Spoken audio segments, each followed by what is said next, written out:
Looking for a fun fall jewelry project? In this Bead Box Leftovers tutorial, I'll show you how to make a beautiful pair of earrings using beads from the October Dollar Bead Box, including 3mm and 6mm fire polish beads, Czech glass cherry flowers, and Miyuki seed beads. We'll use right angle weave with embellishment to bring it all together. So let's get started!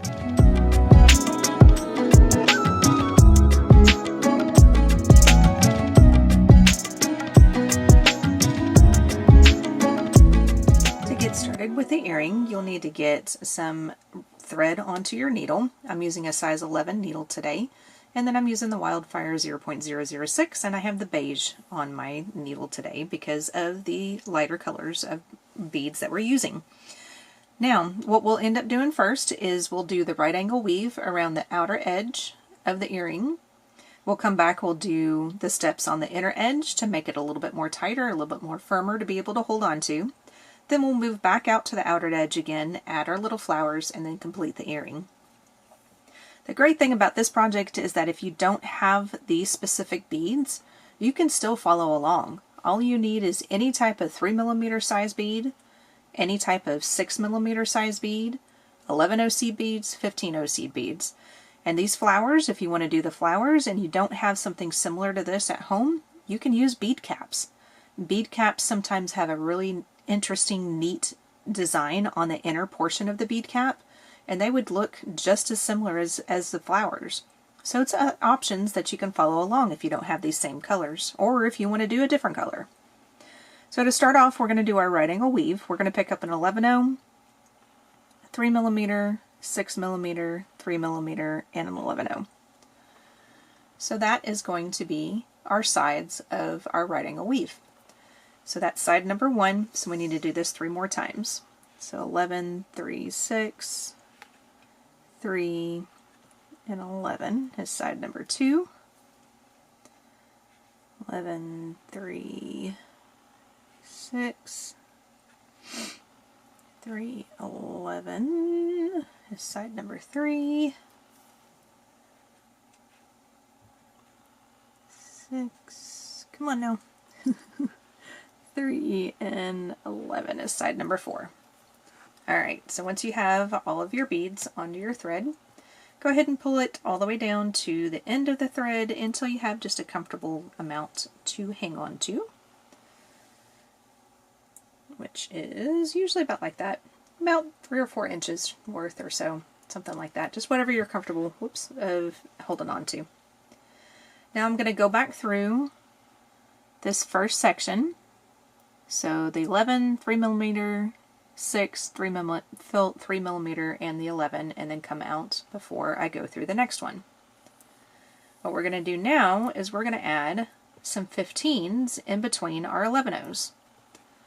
And I have lotion on, that's why my thread keeps sliding in my hands.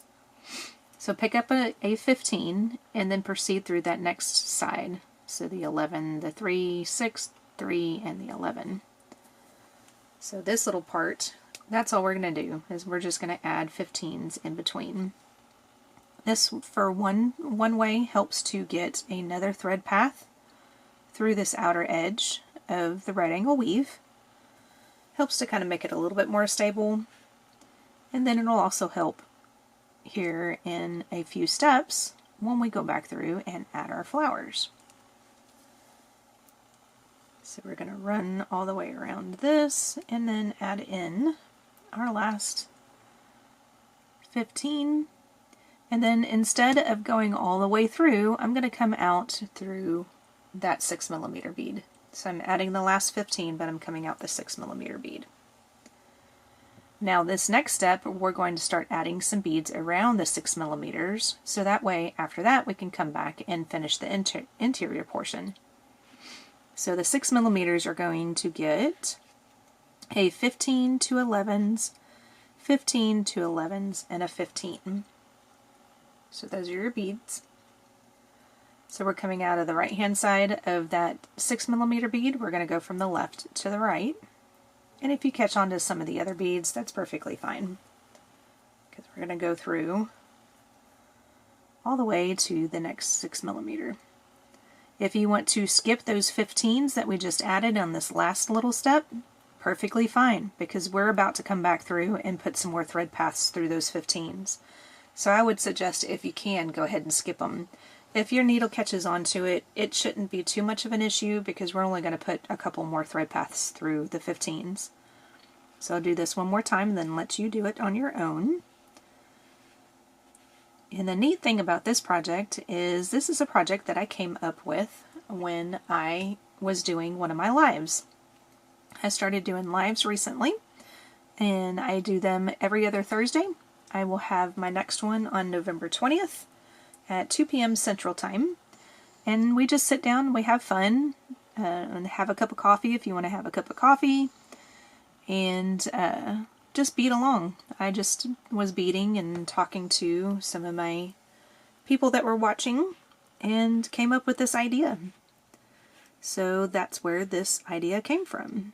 So if you'd like to follow along, you can always watch or look at my channel to see when my next live will be, and come join in.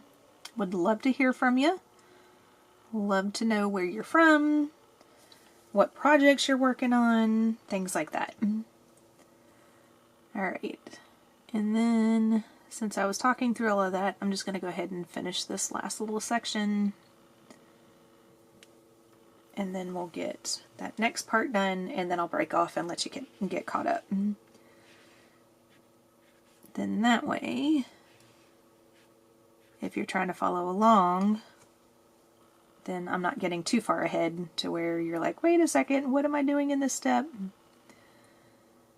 So adding the last one, but I'm continuing through this last little portion, and I want to try to skip my 15s. Nope, I count on that one. That's fine. Alright, so if your beads are kind of flopping around a little bit, like this one's kind of sitting up on top of the bead, these are kind of sitting on the inside, that's perfectly fine. We're about to fix that. So what we want to do is come back out through that first 6mm that we came out of on this little section of the step. So come out of that first 6mm. Then we want to make our way down into the interior of the earring. So go ahead and proceed through the 15, the 2 11s, and come out that middle 15. Right there. And now what we're going to do, as long as I don't wrap my thread around anything, now what we're going to do is connect that interior portion. So we're going to connect all the middle 15s with another one of our 3mm beads. So we're coming out of that left side of that middle 15, we're going to pick up a bead, and then we're going to bead counterclockwise now through the middle 15 on the left, pick up one, go through the middle 15 down on the bottom,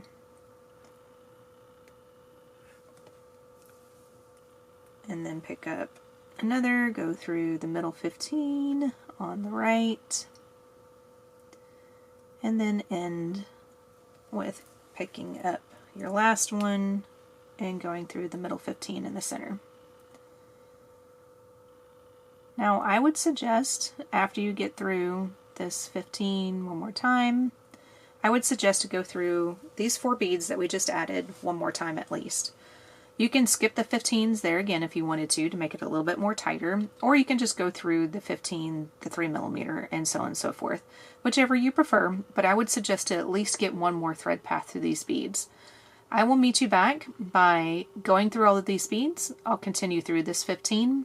I'm going to go through the 11s and the 15 on this side of the 6mm, and then I'm going to proceed back through the 6mm. So I'll meet you back over here on this side of the 6mm, and we'll continue on with the next step.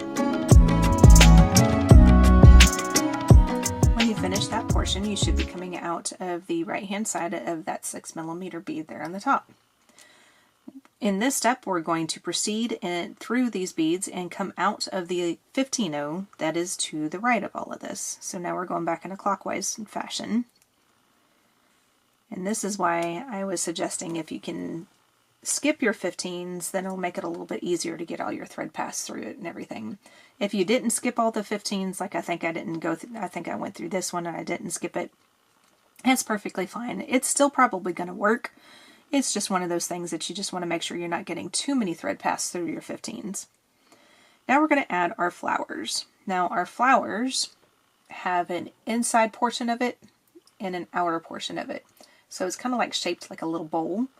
So I want to make sure that the inside portion of the flower is facing outwards on the earring. So I'm going from the back side to the front side. And then I'm going to pick up another one of my 15s. Let that fall to the product. I'm going to go back through the flower, skipping over that 15 that we just added. Then that way, that 15 will help that flower stay in its position. And then you want to make sure that you get your flower down close to the earring, so that way there's not a whole lot of threads showing. And of course it's going to be difficult right now because I'm recording. Alright, so that's kind of close.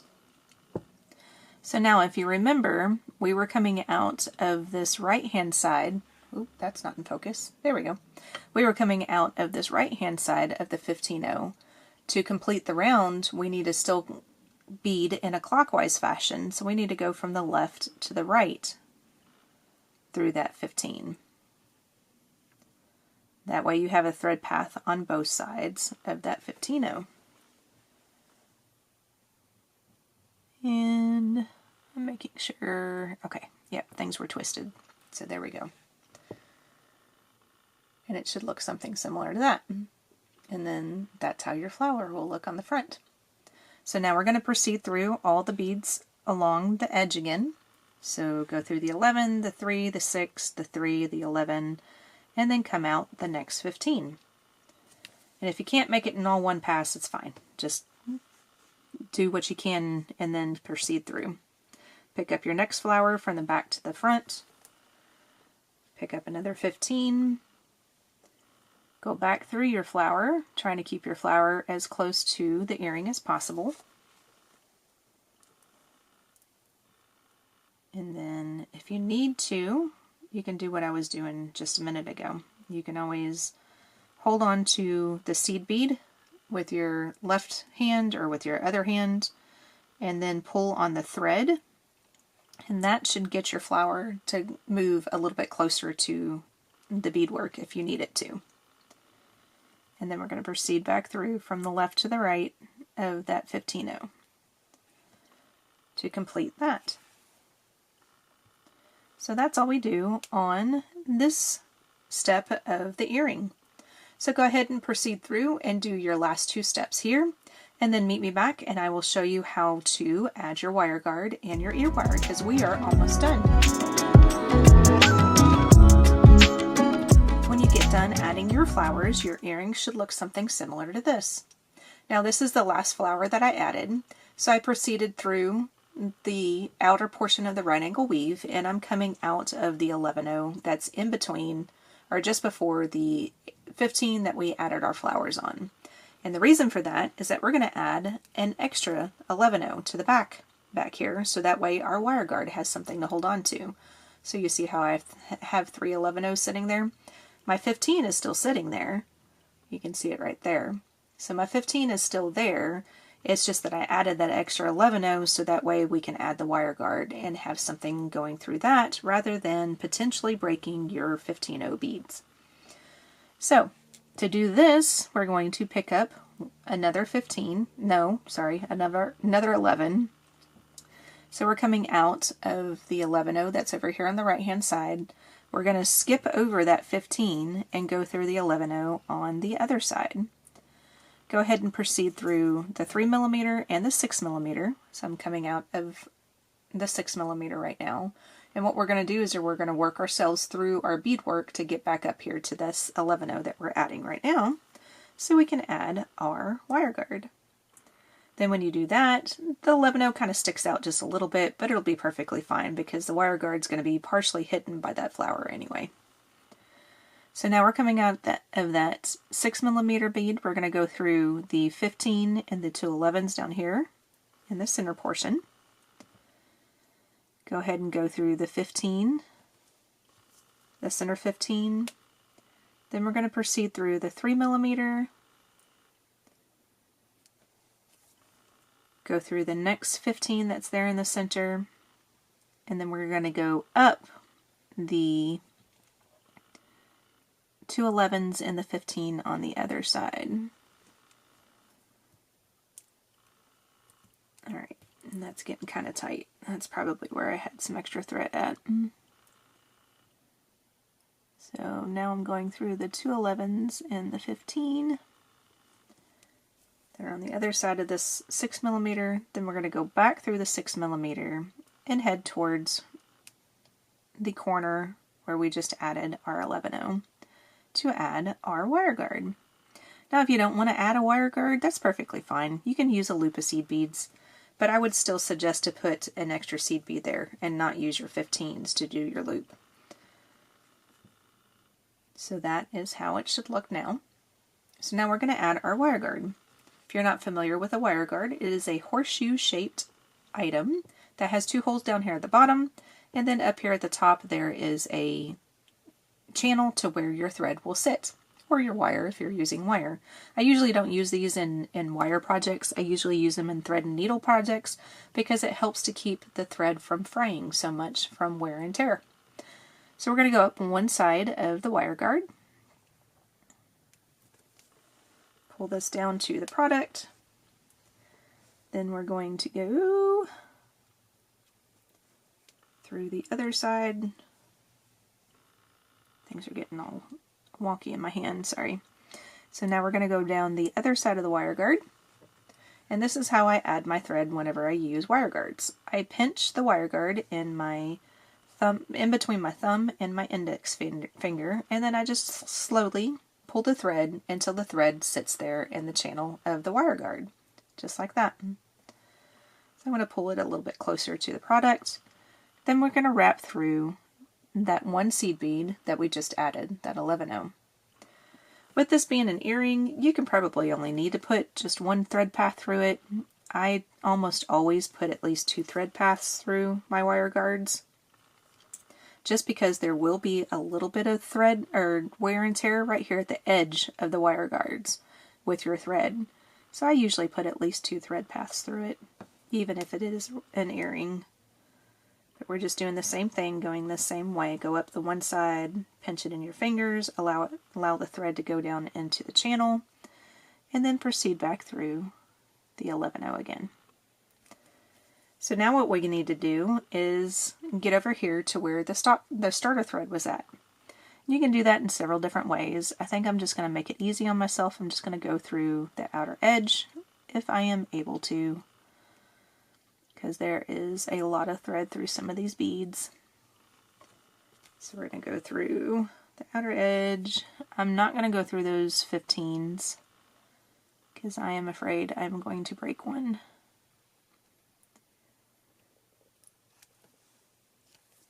And then once we get back over to this side, and skipping those 15s kind of help them sit out a little bit more. They stand out a little bit more than skipping them. And then go back through this 11-0 that's sitting here, and then that should get us back to where our starter thread was, so we can tie off. And of course I'm going to have a difficult bead. Come on now, there we go. Alright, so now you just take your 2 ends, right over left, left over right, and then, whoops, go the opposite direction. And then take your thread burner. If you're not familiar with how to use your thread burner, you just take your thread burner and you get about a 1/16 to an 1/8 of an inch close to where your knot is at. Just burn that portion down, and then now you have the two thread parts that are sitting there, and you just take your thread burner and then make a little ball of thread with those 2 edges, and then that is your project tied off. So now all we have to do is just add our earring. So I have flat nose pliers out here. Gonna open up the earring by twisting it open. And then this is the front of my earring, so we're gonna put this on in the correct direction, hopefully, and not put it on backwards. Good thing about it is that you can always just open it back up again and put it on the right way if you put it on backwards. I have done that before. And then when you have your second one done, you have a pair of earrings.